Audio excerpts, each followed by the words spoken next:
খেলাফত মজলিসের ৩৬তম প্রতিষ্ঠা বার্ষিকী উপলক্ষে বর্ণাঢ্য র্যালি ও সমাবেশ করেছে কিশোরগঞ্জ জেলা শাখা।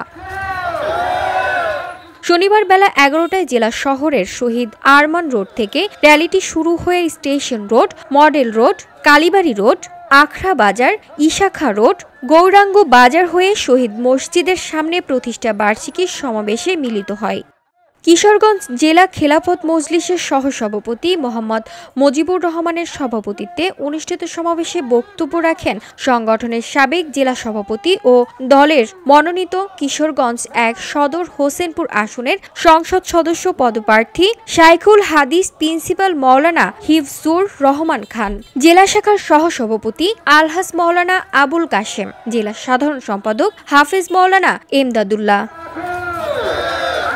জেলা নির্বাহী সদস্য মাওলানা ওয়ালিউল্লাহ বশির, হোসেনপুর উপজেলা সভাপতি মাওলানা হেলাল উদ্দিন, কিশোরগঞ্জ শহর শাখার সাধারণ সম্পাদক হাফেজ মাওলানা রফিকুল ইসলাম,